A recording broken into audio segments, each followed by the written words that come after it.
Welcome friends to the Mysterious Shadows YouTube channel. In this video, we are here with real-life school stories. Enjoy listening.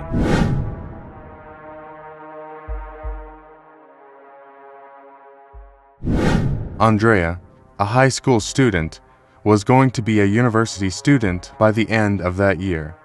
But there was only one obstacle. She wanted to study out of town and her parents didn't want to send her out of town. This was the only obstacle between her and the university she had wanted for years and was finally within her grasp. He had to find a way to study at the university he had dreamed of, but how to convince her parents? There was a way, of course, but Andrea hadn't found it yet. She was looking for ways to convince her father, unaware of what would happen to her when she got that permission and went to the university outside the city she wanted. Finally, with the help of her mother, she captured her father's joyful moment on his birthday and gave him the beautiful watch she had bought as a gift, breaking that permission, even if it was difficult. There was no longer any obstacle between her and her dreams. When she passed the exam, she packed her belongings and rented a house close to the university with the help of her father. The neighborhood was full of helpful and kind-hearted people. After a certain amount of time, Andrea, who had gotten used to this cozy little house, thought it was time to party like any other college student and started throwing parties at her house. Everything was going very well, and she was living her dreams exactly as she wanted, until her birthday. Rather than her friends making fun of the news channels that had been buzzing with the serial killer who had been on the streets for a few months, Andrea had become very afraid of this man, because half of his murders took place in her neighborhood. And all of the people who died on her birthday, and all of them were studying at the same university as Andrea. Andrea woke up on the morning of her birthday happy and dreaming of the party she was going to throw in the evening. It was going to be the best party in town, if it went the way she wanted, like the parties of the other students who had died. Everyone came to Andrea's birthday party that evening. All the school teachers, staff, and students were going to have a big and wonderful party, but something caught Andrea's attention. The principal had never been to anyone's party. Andrea thought it would be cool to bring the principal. She had no idea that she had actually turned her birthday into the day of her death. In the evening, people started to arrive. The manager, who had refused to come despite all the insistence and made excuses, was not going to come. Or so Andrea thought. In the middle of my party, Andrea received a phone call, and it was her manager. She wished him a happy birthday and apologized for not coming, as he does with every student who dies. In the following hours, Andrea thought of serial killers and students dying on their birthdays. But she was relieved to think that it was impossible for anything to happen in such a crowd. Around midnight, in the best part of the party, for some unknown reason, a fire broke out in the kitchen. It was probably the carelessness of one of the drunk students. The fire, which was extinguished with the help of the fire brigade, did not affect anywhere else but the kitchen. When everything was over, Andrea, who wanted to enter the house, saw a note on the door and experienced a fear in her mind that she had never experienced in her life. It said Happy Death Day. Thinking it was a stupid joke by one of the drunk and parasitic students, she entered the house. The electricity was out and no lights were on in any room. Thinking there was nothing else to do, he walked to his bedroom and saw another note on his bedroom door. His terror was indescribable. The note said, "Get in the body." Andrea started to descend the stairs slowly, trying to digest the fear she felt. She cursed the day she had convinced her father.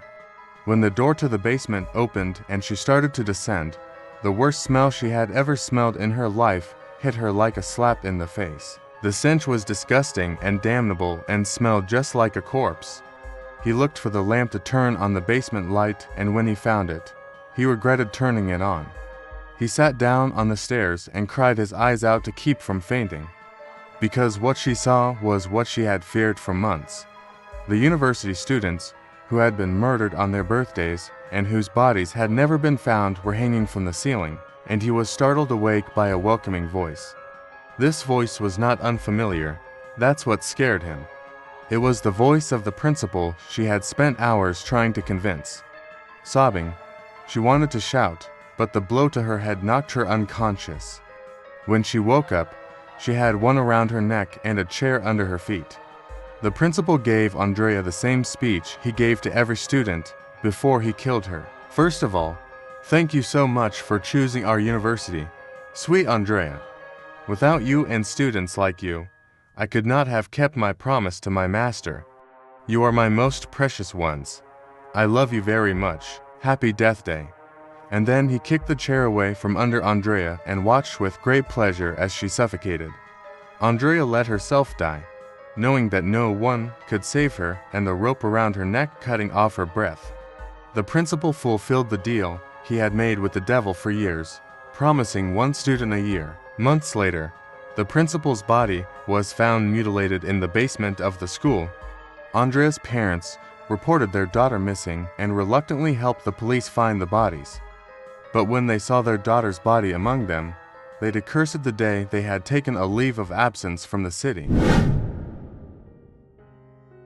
Before we move on to our second story, don't forget to subscribe to Mysterious Shadows YouTube channel and like the video. Enjoy your listening.